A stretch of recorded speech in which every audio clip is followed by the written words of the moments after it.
Once again at the Radio Ranch for another edition of the Nooga Splash Spotlight Series right here on OTB Radio. As Justin mentioned, joined by champions once again this week. We are joined by now former Silverdale Seahawk softball players Ella Cunningham and Kennedy Stinson, and their coach Jackie Freelend. We'll start with Coach Freelend. Coach, thank you for making your time to come down here and bringing your two seniors from this year's state championship class. How are we doing this evening? I'm doing well. Thank you so much for having us. And so, we were talking before and we mentioned this, when we got this thing kind of together, you guys were in here a few weeks ago right after the state championship when you guys clinched it in Murfreesboro, with Quake and Cowboy Joe. So you know your way around here. So that's a good thing, though. It means you guys are having success on the field for sure. Yes, for sure. Yeah, Coach. So I guess let's just get right into it. I mean, championship season, like we were talking about earlier, just kind of wrapped up. Has it even set in that you're the champion? Are you looking forward to next season yet? Kind of just where's your mindset now as kind of this summer, the dead period's in and things kind of crank back up? Well, I don't think it's really sank in yet, to be honest. It was, the season goes by so fast, and then you win, and it's just kind of like, you're out of school and things like that. Actually, we've been focusing on middle school softball. I coach that as well, and that's coming up. So that's kind of where my focus has been, honestly, for the past few weeks. Okay, which one's more challenging, the middle schoolers or the high schoolers? That's a good question. Definitely the middle schoolers. And Ella and Kennedy both helped me out coaching middle school during the fall, so they know how that is. We're going to ask those two about that in the next segment when we bring those two in here. So, well, like Justin mentioned, another state championship for you guys back to back, the third in school history. You're a local product as well. You're under Coach Cron over at CCS for GPS for a long time. Excuse me. So, kind of talk about just that being in that environment and kind of how that kind of helped you mold your program over at Silverdale. Well, there's nobody like Coach Crownover. She definitely had a huge impact on my life. And she's one of the reasons I wanted to become a coach. And just implementing some of those things she taught me into my program, it's really just been an honor to kind of do that and follow some of those things that she taught us.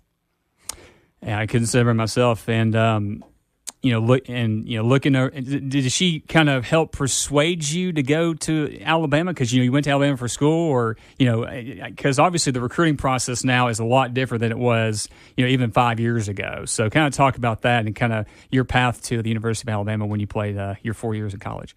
Well, a lot of people don't know this, but I actually grew up a Tennessee fan. And so for me to go to Alabama was kind of hard for some family members of mine, for sure. But what really sold me on Alabama was the coaching staff. Coach Murphy, he's still there, and he's just a great person. And he really cared about us more as people than just winning games. So that kind of culture that he has built at Alabama, it's still there. And I just think that's what really sold me on it was the coaches. Because if you'd asked my younger self if I'd ever went to Alabama, the answer would have been definitely not. But anyway, I'm a Roll Tide forever now. But well, that was my next question there. No chance of going back to the good side, right? No. No chance. So talk about that long. How has the game changed over time? Obviously, you've kind of been in this area. This is kind of a hotbed for talent and for champions and stuff, obviously. So Just talk to the game of softball overall and how it's changed just kind of since you've been involved. I guess some parts have changed. I feel like as far as from when I grew up, I think people play a lot more. Like it's more of a year-round sport than it used to be. And I just feel like now it's more of a we didn't hit that many home runs, back when I played and things like that. And now all these girls have so much power. They're stronger. They're faster. I think the pitching's gotten better. So I just think the skill level's kind of gone up some since. And I don't know if that's from playing all year, but it's just changed in those ways. Like it was more of a one-run game when I played. And now it's more runs are scored. Any pitchers that got over 380 strikeouts, like somebody in the booth with us tonight? Yes, like Ella, yes. Yeah, she had a great season. Yeah, I had one there in my chamber, and I forgot it. Oh, the kind of talk about the year-round aspect and the balance of kind of finding the joy, the quote-unquote fun part of the game versus the work, because obviously there's so much work that we see these athletes when they talk about, They get a couple weeks off in the summer here and there, but most time it's softball, especially if you want to do what these young ladies are doing and can play at the next level and continue their education. So just talk about that a little bit. So I think something that we try to do with our high school program is bring fun back into the game, because I feel like if you do play all year, sometimes it can kind of become a job. So I feel like that's one of my jobs as a coach, is to bring that fun back and to remember why you started playing and bring that love back for the game. Well, obviously, I mean, these two, student athletes right here with us, they're your lone two seniors from your squad, so you got a lot of talent coming back. You got Emery Masterson, you got Raby, and girls like that. So kind of talk about, I guess, them, not, continuing the legacy that, they've helped create and continuing what these two young ladies have, did this year. I think Ella and Kennedy were great leaders both this year and last year. And I think that that's something that all the girls kind of look up to and want to follow in their footsteps. And these girls work harder than anybody on the team. They're putting in the work, and the girls see that. And I always say that practice is for our team, and if you want to get better, you got to do that on their own. And these two are a testament to that. They're taking extra swings. Ella's pitching on her own. Our girls are taking ground balls on their own. So things like that. The work ethic is definitely something that they've built into our program. Okay, what's too early for you to call, I'm sure, but what's it going to take to put that third in a row in the trophy case? What kind of holes do you have to fill this year? Obviously, I think there's a couple of problems you might have to plug in right here with the young ladies we have involved. But what are we going to look for the Seahawks next season?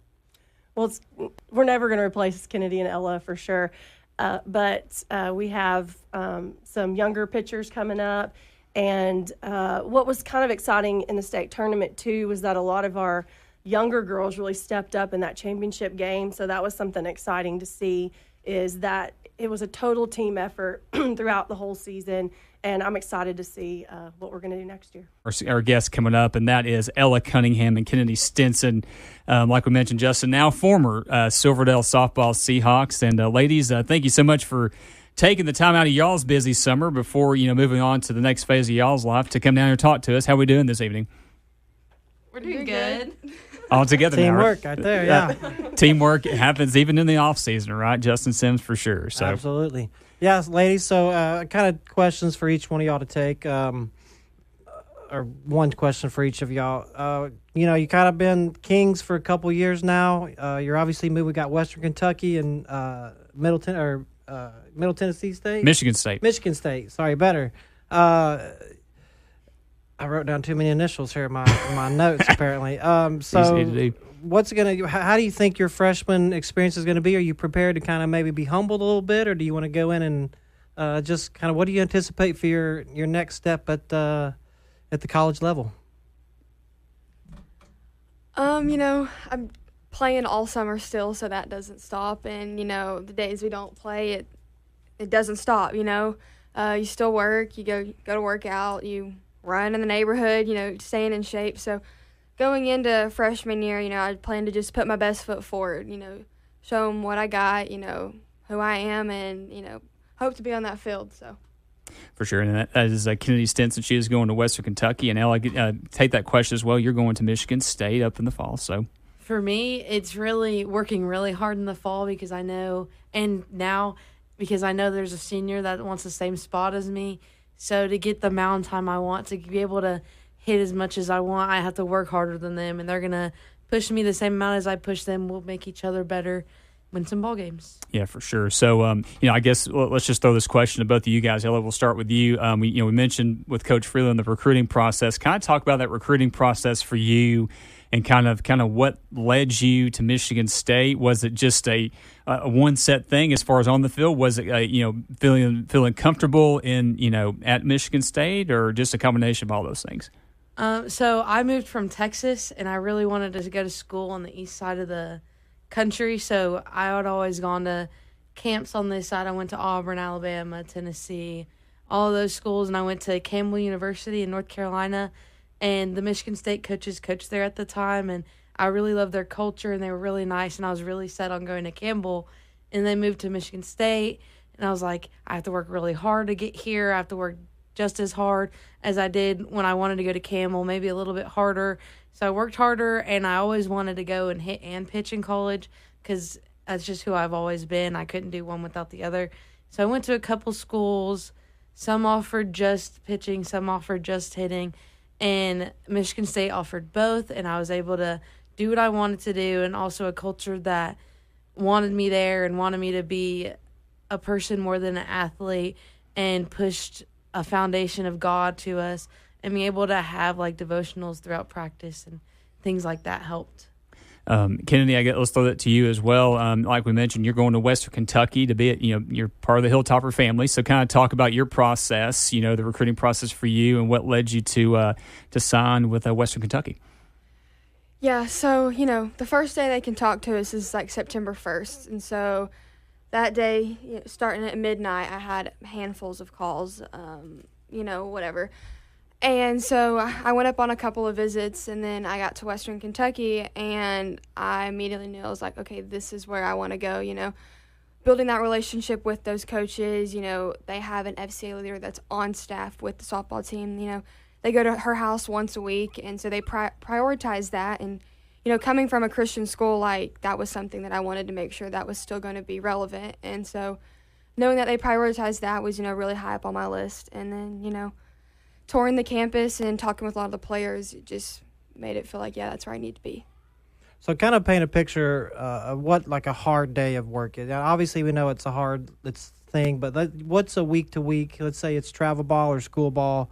What kind of would be like the hardest day for a softball senior, or maybe somebody that's getting ready to go into what it takes to get to that next level?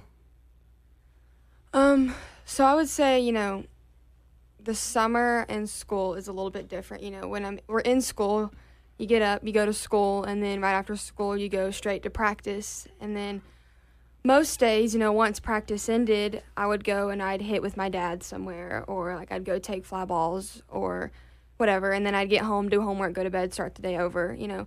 In the summer, since we play all the time, like I just got back from Colorado yesterday, and we were in Colorado for 7 or 8 days, playing all those days. So we'll play for 8 days straight. I get home, and then I immediately got to get back to work because we play again this weekend. And then once that ends, we go to Indiana for 9 days for nationals. So, in the summer, it's like you play 10 days straight or whatever, and then you get back and you practice every single day because you're on a team with 15 girls who are all going to play D1 softball. So, like, if you want to play, like, you need to be the best one out there. So it's a job, it sounds like. So, Ella, let's just throw that to you as well. Kind of talk about what Justin said about kind of the, I guess, what a normal day or a normal week looks like, because you play travel ball as well. So, kind of piggyback off what Kennedy said there and kind of give us your thoughts on that. So during school, I would go to practice, I'd do school, and then on Sundays, I would drive to Dunlap for pitching lessons, and that was a long day because I would go to church, then go straight to pitching, then come home and hit, and still do my homework and get ready for Monday. But during summer, I'm not playing, like, I'm not going as far because I'm going so far for school, and I won't get to see my family as much. So we're staying pretty local, and so I'm going, like, this week, I lifted yesterday and I hit, but Wednesdays are normally my roughest day because I would go lift, and then I have to run 110s, which is like 110-yard sprints. There's like a ton of those. And then I would drive to Dunlap and do pitching on Wednesdays, and I would come home and hit most of the time. So Wednesdays is probably the roughest, and then Thursday we'd leave for tournaments. So it's not as bad, but... We've asked some of our, in the last few weeks since we've been doing the Spotlight Series, kind of the mix that these high school, whether they're still there or they're graduated like you guys have, kind of talk about just the balance, whether it's like, still trying to be a high school kid, but also, like we mentioned, Kennedy, it is like a job. So kind of talk about just how you guys balance that and that sort of thing. I think, like, in high school, you kind of, after a while, you start to get used to the routine, and it was not a lot easier, but you don't know what you're expecting going into your freshman year of college. So, like, your senior year of high school, you kind of got the hang of it now, and, you have to go to school all these days, what time practice is going to be, when games are going to be, it's consistent. And then you get to the summer before you're going off to college, and you're like, what's the new routine and what is that going to kick into, because in the fall it's going to be a different schedule than the spring, and you're going to be gone a lot, so you have to learn how to manage work more. And I feel like it's going to be more of a job in college, because you have to, you're getting a scholarship to be there, so you're working to keep that scholarship, but also working to play on the field and keep your grades up so you can also get a degree. Kennedy, kind of talk about that on your end as well. Just the not, I guess we can call it the work-life balance. We're talking about as adults that work 40 hours a week, Justin, but for these ladies, it's a full-time job as well. Talk about that balance for you. Yeah, in high school, you want to, go to the social outings, and you want to go and do all this with your friends. And, at some point, it's one of those where you have to realize it's like, okay, if I want to follow out my dream and play softball, sometimes I have to sacrifice those outings because I have a tournament or, say, I have practice, whatever. And that's just something that you learn to be okay with, and because that is, the dream that you're trying to work for. And so going through high school, I learned to just be okay with not being at everything, and, knowing that, I'm just doing it for something that I've been wanting to do my whole entire life. And so that was kind of finding that balance of, knowing that, it's going to be okay if you miss an outing. It's not the end of the world. You are listening to Kennedy Stinson and Ella Cunningham on this week's edition of the Nooga Splash Spotlight Series right here on Off the Bench Radio on Talk 102.3. Yeah, and I don't know when we're going to talk about the fun stuff like that mascot up there at Western Kentucky. What exactly is that thing? Is it Big Red? Is that this mound of red's name is? Yeah, I need this explained to me. Its name is Big Red, and to be honest with you, I don't really know what it is. It kind of just looks like a blob, so I'm calling them the Big Red Blob. The Big Red Blob the Big of Red Western Blob, Kentucky. So, I couldn't really tell you what exactly he is. So. Well, you'll have 4 years to figure it out, right? So. Yeah. I know it's an all-time, that NCAA football's coming out, and this, 10 years ago, that mascot was all over TV and stuff, and I'll just never forget. And it stuck out to me. I've never forgotten Western Kentucky because of that big red grimace-looking creature. Well, maybe with the release of College Football 25, Mike could do a Michigan State Western Kentucky mascot showdown. Jesse needs to sponsor a giveaway, I think, for that a copy of that game. But and try not to say family because we know. But is there something you all are going to miss? A food, a meal, a restaurant, an animal, something that you think you might miss the most, having to kind of be far from home for the first time? Definitely my friends. Emery is definitely my best friend. We grew up together. We've played together since we were probably 5 or 6. And then, we went to school together. And we spend almost every day of the summer together. She's my person. And so, being 4 hours away from her is going to be a little bit difficult. I'll obviously call her every day and whatnot. And she's actually coming with me to move me in. But, my friends are definitely going to be somebody that I'll miss. Ella, what about you? Is there, obviously family, you're going to miss them like crazy, but is there a place you're going to miss eating, or a family pet back home? What do you guys say about that? So I have 2 things. I have a dog named Dumpling, and shout out Dumpling. I'll miss her a lot. She's an American Bulldog. And sweet tea. They don't sell sweet tea there. It's iced tea or nothing. So I'll have to either go to McDonald's or just tough it out. I mean, there's your first mission. Forget Michigan State softball. We got to get sweet tea into the masses up there in East Lansing, right? Right, yeah, north of the Mason-Dixon there, or whatever they call it. Absolutely. Well, that's good stuff. Before we go to our next break, looking through, you guys, looking through the stats, you guys put up quite a bit of stats, not just individually, but as a team as well. Before we go to the break, I see right here these 2 young ladies tied for the team lead with 17 home runs. Do we need to get the wiffle ball bat and just go ahead to the parking lot? This thing and see who's the best, or maybe there was one that didn't get away, or somebody caught one that was going out. We got to find this missing ball. So which to decide that to break that tie, which pitch is your favorite to hit? And when you see it coming down the plate, you're just like, okay, number 18's coming. Definitely up and in. If it's up, I'm swinging at it no matter what. If it's up and in, it's out for sure, right? There we go. All right, Ella, what about you? You kind of have to, you being a pitcher as well, you're like, okay, I know what's coming as well. So kind of talk, which one do you like hitting to clear the fences? So I like belt high and about anywhere on the plate, but also love a good changeup. Okay. Yeah. I like it. So, yeah, you like a little bit of a challenge, not just a straight heater right down the middle of going as fast as you can, right? Yeah, they tend to be a little bit more flat, so I can get more bat on it. I like it. Yeah, they kind of, the tag of a power pitcher. But how much kind of is scouting a batter and location and what's the feeling of kind of knowing, like, I'm going to run through this team and it's not, because that's got to be kind of, it's got to kind of hard to be humble to know, like, there might be a team or two I'm just going to mow them down and try to not rub it completely in their faces.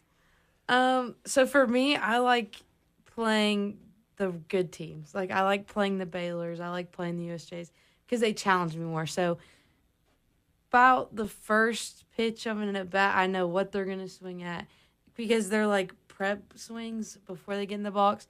You can kind of tell where they're going to swing. You're studying before they even step in the box. So I kind of know what to throw them, but we play Baylor a lot, so you kind of know all of the players' swings, which is pretty nice. And being able to challenge them with new pitches every time I throw is kind of fun. Joined back here once again by Kennedy Stinson, Ella Cunningham, and Coach Jackie Freelend. And Justin, we're looking over these numbers once again, 50-3 on the year. We were talking to Coach Freelend a little bit off air. Let's go and bring this up on air. I mean, 53 games is just a crazy amount of games to play. You said the average was in the mid-30s, I believe, for just a standard high school softball season. Kind of talk about how, how you and your staff kind of, got them to kind of, be able to do that and not get tired out and worn out. And obviously it worked because, you guys won another state championship.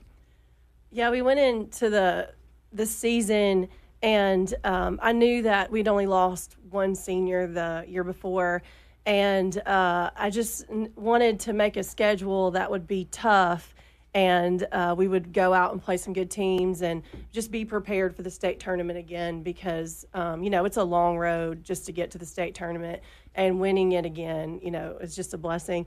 But we went to a couple tournaments in Alabama and played some different competition, and just my coaching staff, Coach Thompson and Coach Mulligan, we all just kind of talked at the beginning of the season. That's just something we wanted to do because I wanted to be prepared, and I wanted the girls to be prepared, and I wanted us to see any situation that we might be in that we would face at the end of the year so we weren't surprised. So, girls, obviously you guys have been to a lot of places on the travel ball side. You've done some tournaments in your school ball as well. Is there a favorite place you guys have played at? It doesn't have to be a tournament. It can be just like, you just went, and played just a local school or whatever. A favorite environment or a favorite place to play? When I was 12, I got to be a part of the USA team, and we went down to Oklahoma City, and we got to go and practice on the Women's College World Series field for a little while, so that was really cool. Perfect. That's a good one. Ella, how about you? Is there a place that sticks out to you? It could be, the environment was good, or it was good for the pitcher, or whatever you think. I always liked good home games, or even the state tournament because there were so many people there.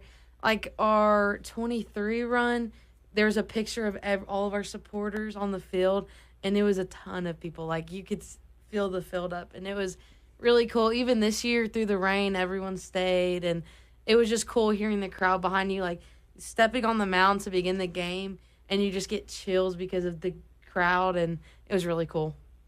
Well, I do have family on the team. Miss Emery is actually related to me, although she probably wouldn't be too proud of that. But I wouldn't either. And her Just father kidding. and I, we watched some really good North Georgia teams. Just talk about kind of the pride of Silverdale and what it means, and kind of what you guys hope to invest in the program as you kind of move out and move on to your things. The team was very good this year. Even last year, like, we were always very good. We all dreamed of this since we were probably freshmen, 8th grade in high school, and just being able to achieve that dream, like, obviously not everyone does that, but being able to beat really good teams too, that was really cool. Like beating the Baylors, beating the USJs, beating all these really talented teams, and knowing, hey, they had all these good players, but we won, like stuff like that. Kenny, how about you? I guess being a part of both of these teams is really, really special. You got to play with some really good girls, not just in their athletic ability, but, their personality, and, getting close with all all of these girls really, is something that is really cool. And leaving the program, like, I want to, make sure that Ella and I left a mark that is going to continue to allow those girls to be like, hey, like, I got your back. Like, it's a team effort and everything. It's not just one person. And so that's kind of something that I wanted us to, like, leave there, was that, it's one, like, we're all together as one. We all love each other. We all have each other's back and stuff. So you're listening to Kennedy Stinson, Ella Cunningham, and Coach Jackie Freelend from Silverdale Softball on Off the Bench Radio in the Nooga Splash Spotlight Series right here on Talk 102.3. Any superstitions, team-wise or individually, music or anything like that you kind of always carry with you to each game, or anything you got kind of in that department? We're definitely the most superstitious team, like, ever. Literally I've ever met. Like, personally, if I have, like, a really good game or if I get, like, a good hit streak, like, I'll do the same hairstyle. I'll wear the same jewelry, like, the same eye black color, like, same thing. One of my favorites is actually last season in the region tournament. We got beat the first game, got put in the loser's bracket, and had to, fight our way back up. And we won the first region championship game. We had a double dip. And so they were like, all right, it's already really, really late. Like, we could go home and then drive up early in the morning. We could just stay the night again. And so, but we're like, we don't have a uniform. But we were like, we were gonna wear the same uniform because, like, we just won. We played really, really good. So we stayed the night there. We didn't wash. It's disgusting, but we didn't wash our uniform. And we showed up the next day and we wore the exact same uniform. We all did the exact same. We ate the same meal. We got there at the same time. We did the exact same thing as the day before, and we won. So, I guess it worked out. But, yeah, that was one of my favorites. Ella, how about you? Superstitious-wise, I wore basically the same hairstyle from March of my junior year to about April of my senior year. It was a slick back ponytail with 2 bubbles and a Michigan State hair ribbon every single game. But this year we had a Luther Bahamas mission. We went on a mission trip and we had a benefit game. We had to wear a blue and yellow ribbon in our hair. And I was like, okay, we're going to keep my Michigan State ribbon in here. And it happened to be one of the best games I threw all year. So then I wore the blue and yellow hair ribbon for the rest of the season. I mean, proof is in the pudding. Let's throw it to the coach here. Superstitions on the coaching side. Well, there's a lot. I'm not sure how I became this way. And maybe it's my fault that we're all this way. I'm not sure. But I'll just mention this one because this started last year during the region tournament. Brayley Raby's dad came up to me before, I guess we lost that first game, but he came up to me the next game, and he has a Snicker bar in his hand, and he's like, I'm undefeated giving these to coaches before games. And I'm just, okay. He's like, you have to eat it, though. I was like, all right. So I eat the Snickers bar before the game. Well, we win. And then he kept doing it all the way through the state tournament, giving me these Snicker bars. I mean, the state championship in 2023, I had to, like, choke it down because I was so nervous. But I was like, if I don't eat it, we're not going to win. So this year, region tournament rolls around. Here comes Brent Raby with a Snickers bar, and he's like, remember, I'm undefeated when I give these to coaches before the games. And I was like, all right, here we go again. So I ate a Snickers bar before every single game again, region, sub-state, and state tournament. So are we going to bring that to the regular season, or is that just strictly for the postseason? It's just postseason. He said he couldn't do it the whole season. That's my kind of tradition right there, a Snickers bar. You can look at us and find that out for sure. By looking at me, right? Absolutely. No, that's great. Maybe some shout-outs to some staff or family that's supported you that maybe doesn't get the shine that they deserve. So one, definitely my parents. They spend a lot of money on this sport. They spend a lot of their time. I'm still traveling now, and so they're missing work and whatnot. And I guess my siblings also, like, they're having to sacrifice just as much time to let me, live out my dream. The next person is definitely Jimmy Hutchins. He was one of my summer coaches. When I first joined the team, I was at a really low point in softball. Like, I wasn't having the best, I wasn't playing that well. I had lost a lot of confidence in myself, and he really built me back up and, allowed me to know that it's okay to fail. Like, you don't have to be perfect every single time, and those games where I wouldn't get a hit, he'd keep me in that lineup and let me work my way out of it. And he really like build up my confidence and help me be the player that I am. And what's travel squad again? Fury Platinum. Fury Platinum. Yep. A lot of good players in that bunch for sure. Ella, how about you? First is my parents and my siblings. They sacrificed a lot of time for me and my playing, and my grandparents that took a lot of games on, and my siblings basically grew up at the ball field, and them just being able to be there for me and support me through all of my games, no matter where they were. Next would be two of my pitching coaches, Nikki Robbs and Lindsey Strong. They were both taught me like the best way to pitch and to be confident in myself and be able to throw my best. Doesn't mean listening to every pitching coach you ever have. It's just what works for you and what works best for you. And then last is Billy Wilson.